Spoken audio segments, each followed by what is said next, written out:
जय जवान जय किसान का नारा देने वाले आज हम उस व्यक्ति के बारे में बात करने जा रहे हैं।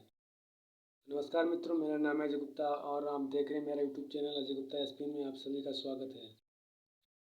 जय जवान जय किसान का नारा देने वाले स्वर्गीय पूर्व प्रधानमंत्री श्री लाल बहादुर शास्त्री जी के बारे में आज मैं आप लोगों से बातचीत करने जा रहा हूँ।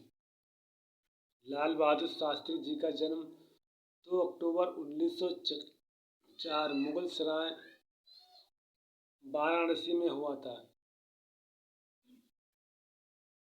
शास्त्री जी का परिवार एक कायस्थ परिवार था, जिसमें इनके पिता का नाम शारदा प्रसाद श्रीवास्तव था। शास्त्री जी के पिता प्राथमिक विद्यालय में एक शिक्षक थे, अतः उन्हें सभी लोग स्कूल में मुंशी जी कहते थे।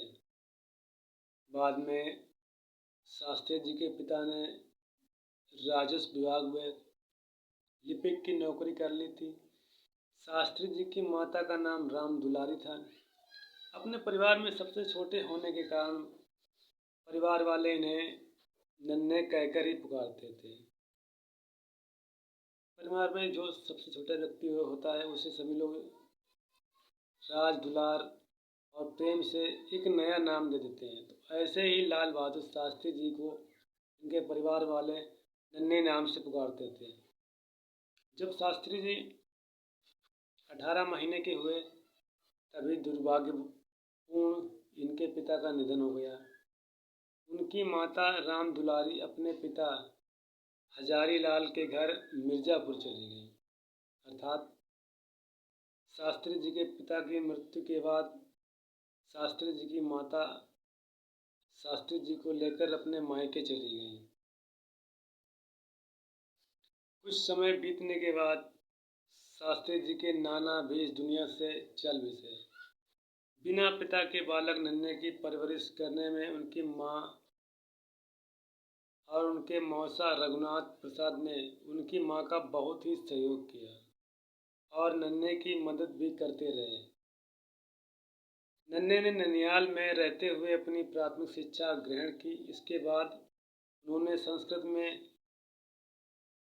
स्नातक स्तर की शिक्षा पूरी करने के बाद वे भारत सेवक संघ से जुड़ गए और देश सेवा का व्रत लेते हुए यहीं से अपने राजनीतिक जीवन की शुरुआत भी की। शास्त्री जी सच्चे गांधीवादी थे। शास्त्री जी का गांधी जी से बहुत ही गहरा लगाव था, जिसके कारण वे उनके विचार गांधी जी से बहुत मिलते थे, जिन्होंने बाद में सारा जीवन सादगी से बिताया और उसे गरीबों की सेवा में लगाया। शास्त्री जी बहुत ही सिंपल सरल स्वभाव के व्यक्ति थे। उन्हें राज पाट ठाट जैसे इन सभी से कोई मोह नहीं था। भारतीय स्वाधीनता संग्राम के सभी महत्वपूर्ण कार्यक्रमों व आंदोलनों में उनकी सक्रिय भागीदारी रही और उसके परिणाम स्वरूप उन्हें कई बार जेलों में भी जाना पड़ा। जब भारत में स्वतंत्रता संग्राम का विद्रोह चल रहा था, उस समय ऐसा कोई आंदोलन नहीं था जिसमें शास्त्री जी ने भाग न लिया हो। जिन आंदोलनों में उनकी महत्वपूर्ण भूमिका रही, उनमें 1921 का असहयोग आंदोलन में भी शास्त्री जी ने बढ़ चढ़कर हिस्सा लिया। इसके बाद 1930 का जो दांडी मार्च था, उसमें भी गांधी जी ने बहुत गांधी जी के साथ बढ़ चढ़कर हिस्सा लिया तथा 1942 का भारत छोड़ो आंदोलन। इन तमाम आंदोलनों में गांधी जी के साथ शास्त्री जी ने बहुत ही बढ़ चढ़कर हिस्सा लिया और गांधी जी के संपर्क में भी रहे। लाल बहादुर शास्त्री जी भारत के दूसरे प्रधानमंत्री रहे। प्रथम प्रधानमंत्री पंडित जवाहरलाल नेहरू के बाद दूसरे भारत के प्रधानमंत्री स्वर्गीय लाल बहादुर शास्त्री जी बने, जिन्होंने शास्त्री जी भारत के दूसरे प्रधानमंत्री रहे जिन्होंने 9 जून 1964 से 11 जनवरी 1966 को अपनी मृत्यु तक लगभग 18 महीने भारत के प्रधानमंत्री रहे।